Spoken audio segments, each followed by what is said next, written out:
In this episode of Falmouth in Focus, we take a look at a local event in remembrance of those we've lost in the past year. A Falmouth teacher is honored by the state for her contributions in the sciences, and a local nonprofit organization holds a special event to assist seniors in our community. All this and much more on this edition of Falmouth in Focus.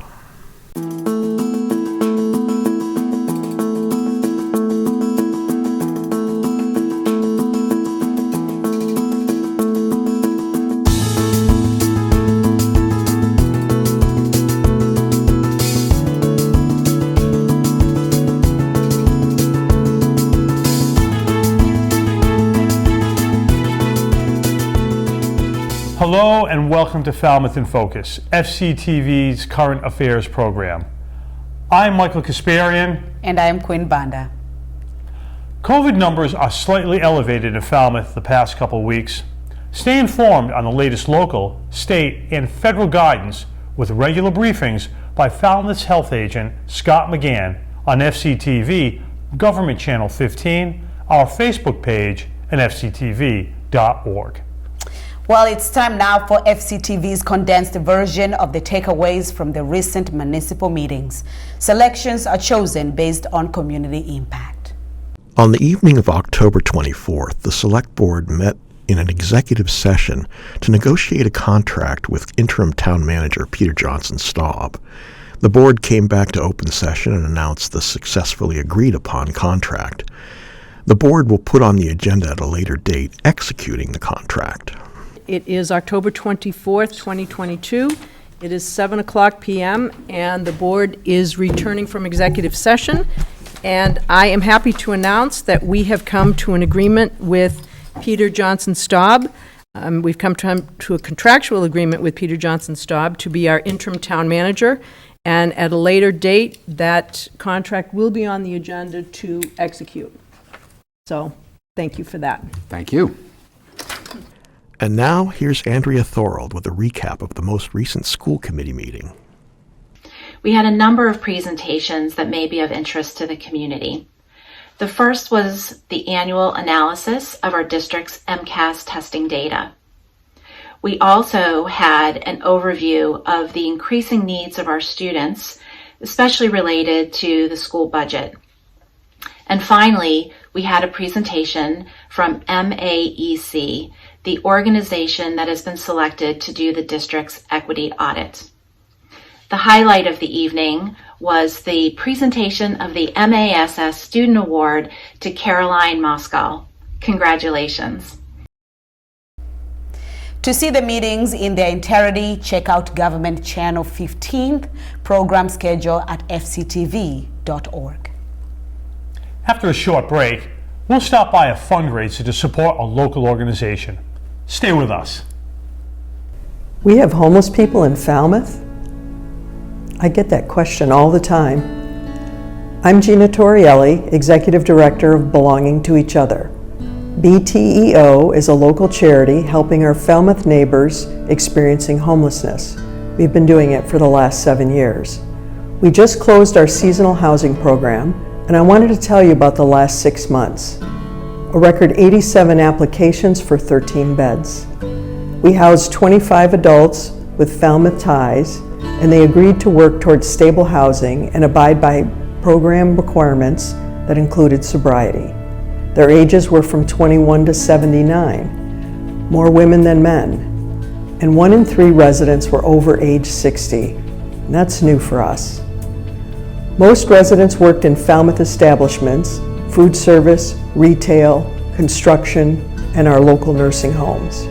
Our housing and services are free, but we expect guests to participate in a savings program while they stay with us. Surprised? So was I when I joined BTEO. So far, we've guided 20 people to stable housing this year. We will continue to work with our participants over the summer. To learn more, go to bteofalmouth.com or email bteofalmouth@gmail.com. Thank you. Welcome back. The head of the science department at Falmouth High School received the honor of her career when she was inducted into the Massachusetts Science Educators Hall of Fame last month. Ms. Christine Brothers says her passion for the sciences peaked when she was in the 7th grade.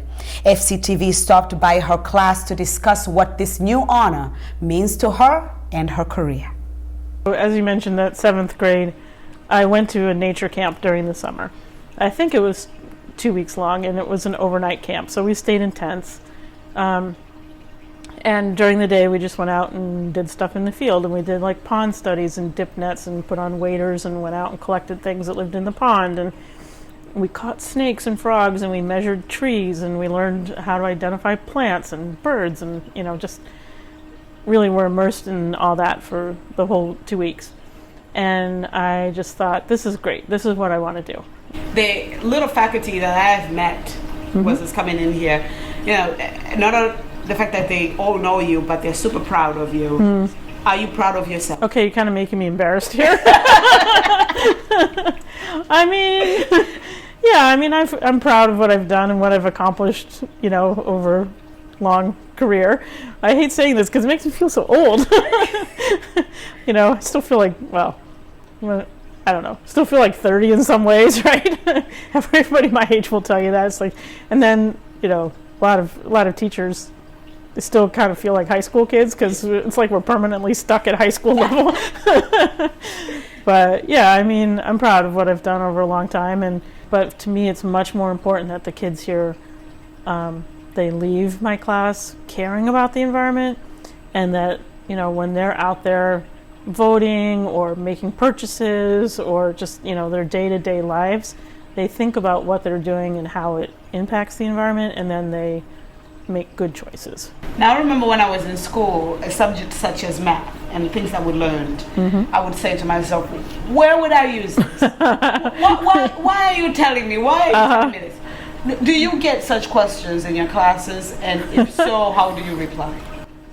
Okay, I think I get less of that in environmental science because the kids can see pretty much every day examples of what we've talked about in class, or they see it in the media. And environmental science is very interdisciplinary, so it cuts across a lot of things that they're experiencing just on a daily basis. I do feel very fortunate to teach here because of the level of support that we have. I'm talking about financial support, but also just the parents supporting the schools and having all these, world-class research institutions that are right here for us to take advantage of. I think there's not too many communities that have that level. Maybe some areas around Harvard, maybe some areas around like Scripps in California. Not too many places have that level of, academic and scientific research going on within their community. Congratulations to Ms. Brothers for her achievement. Tune into FCTV Public Channel 13 to learn about Ms. Brothers' extraordinary contributions to the sciences in our exclusive interview with her. Now moving on to a local organization, Neighborhood Falmouth, that came together to host another Fall Frolic event. The event benefits the organization's efforts to assist seniors in our community. FCTV stopped by the Flying Bridge restaurant where they hosted to learn more.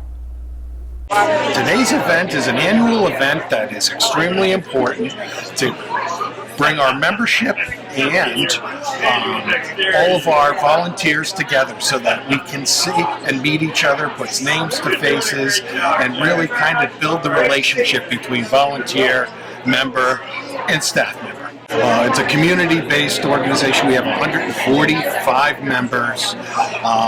Really, our mission is to allow seniors, Falmouth seniors, to stay in their homes safely and as long as possible through the help of our wonderful volunteers that will run errands for members, take them to doctor's appointments, even stop by to just say hello, play a game, whatever it might be. So this is an annual event that allows us to continue that outreach and continue the relationship we have with our members that's, I think, almost 15 years, close to being 15 years in existence today. Always go to the website. Our website is extremely informative in terms of resources that we have for our membership. If you want to become a volunteer, you can certainly do that by going to the to the website or calling the office and speaking to me or John, and we put you through the process to get you up and running so that you can serve the membership by fulfilling service requests by the membership. Neighborhood Falmouth has been supporting seniors in our community for over 13 years.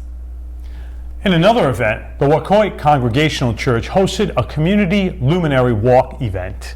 Yes, the event was open to the public and it was held in honor of loved ones who have passed away. FCTV's camera brings us inside this year's event.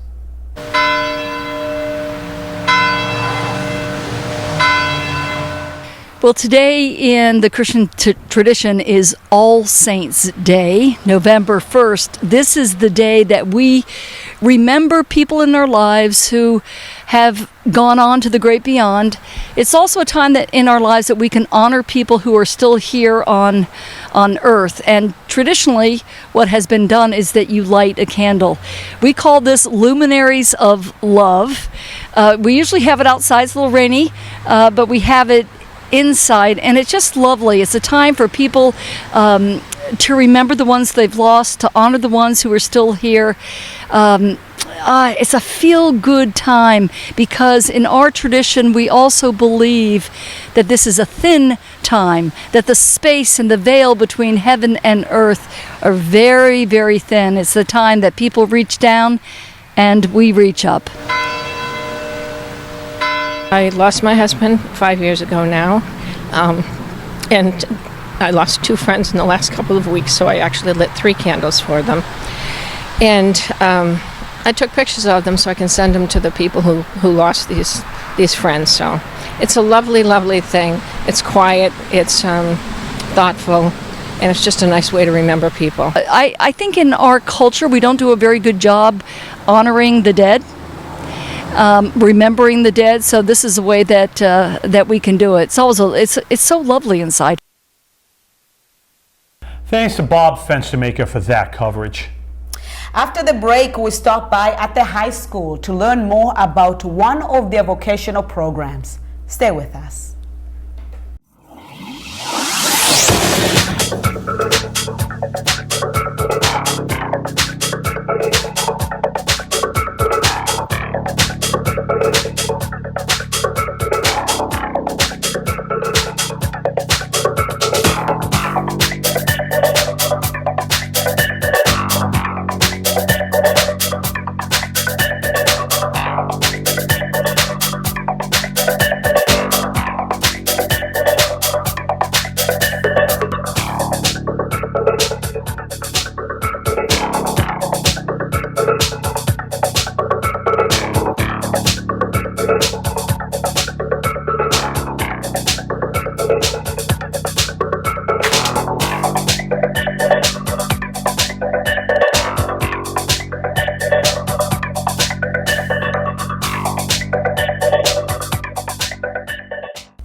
Welcome back to Falmouth in Focus.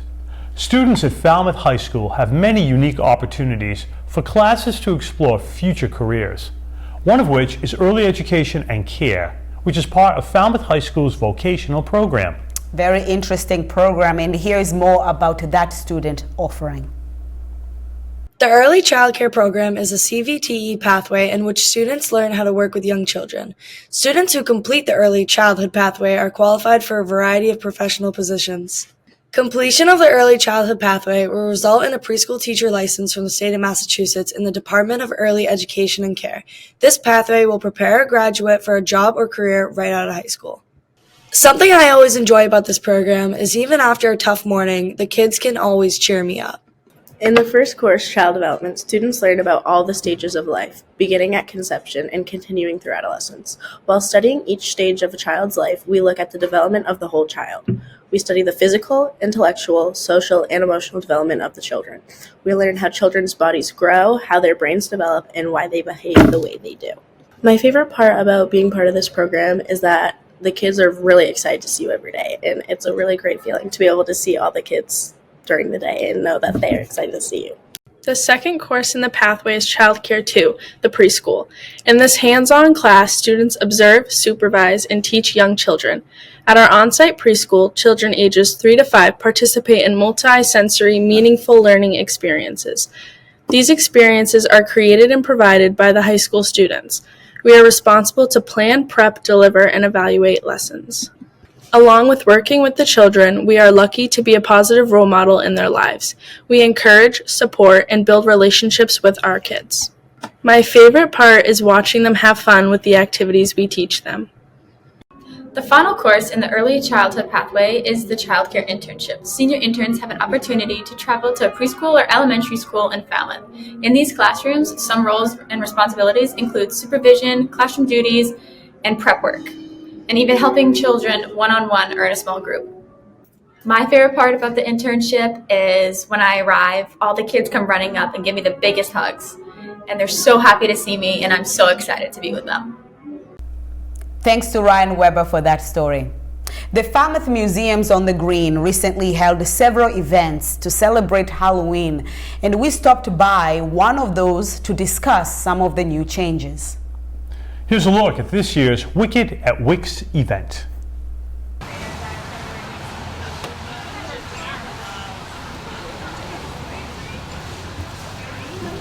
Last Friday, about 4 o'clock in the afternoon, we had 40 wonderful little kids come with their parents and grandparents called Wicked at Wicks, a children's Halloween celebration.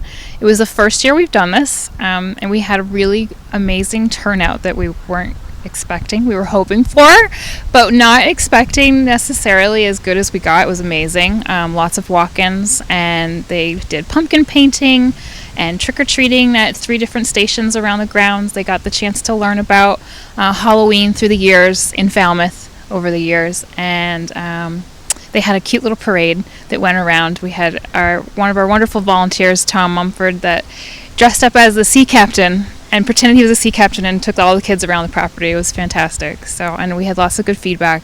The community wants it again next year, so it'll be in the works. For more information about upcoming events, go to museumsonthegreen.org. Thanks to Alan Russell for that story. Sounds can tell us a lot about the health of coral reefs. We'll explain after a short break. Martha's Vineyard and Nantucket are magical destinations full of natural beauty. Whether you want to spend the summer or one memorable day, the Steamship Authority is a great way to get there. Hi, I'm Kimberly McHugh, Director of Marketing at the Steamship Authority. We're dedicated to offer safe, efficient, and reliable service to island residents and visitors alike. But we're also here to serve our local port communities with a focus on sustainability, accessibility, and public engagement.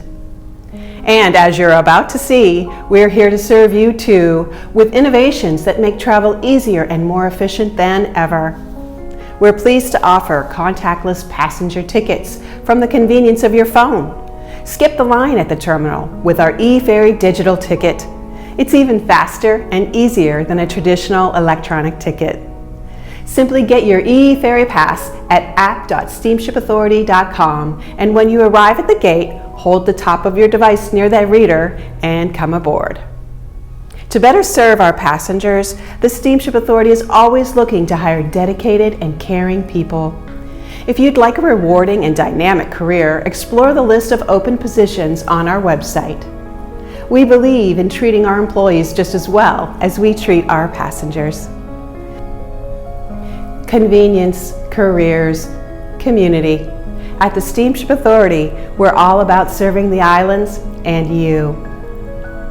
For safety, schedule, and parking information, go to steamshipauthority.com.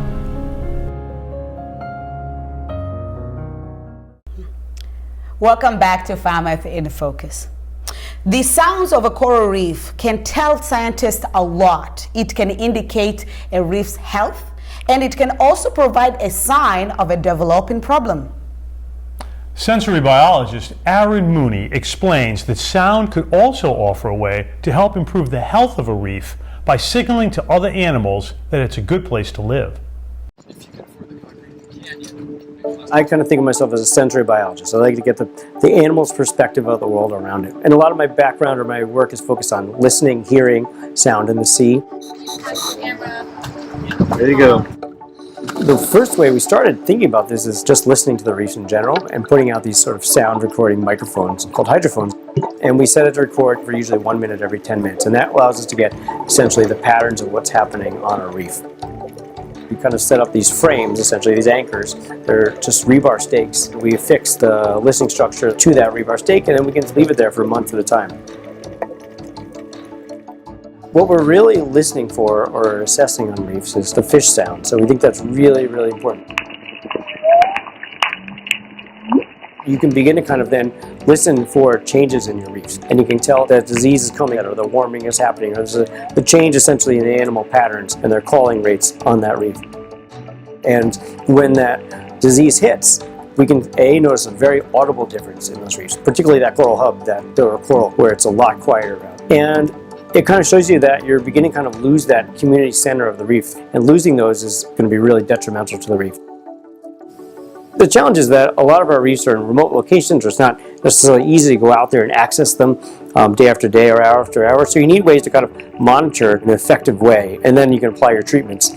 One of the things that we're doing now is trying to build that into real time. So we've made this buoy that has a little iridium satellite or connection on there, and a hydrophone just at the bottom of the buoy. And we can put that on a reef, and they can listen, and then that radios the data directly up through the now satellite network. We're finding that healthy reefs have a particular sound, and that can increase coral settlement on those reefs. So that begs the question, can we play sounds and bring larvae back to that reef? And that's where we're going now. So that's a really intriguing finding, that we can begin to kind of rebuild that reef.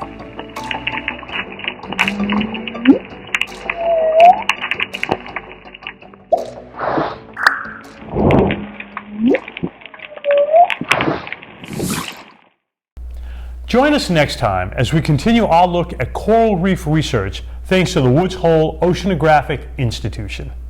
And FCTV wants to remind you that television can be as easy as hitting a record button on your smartphone. We'd like to invite all Falmouth residents and visitors to share their slice of life with us.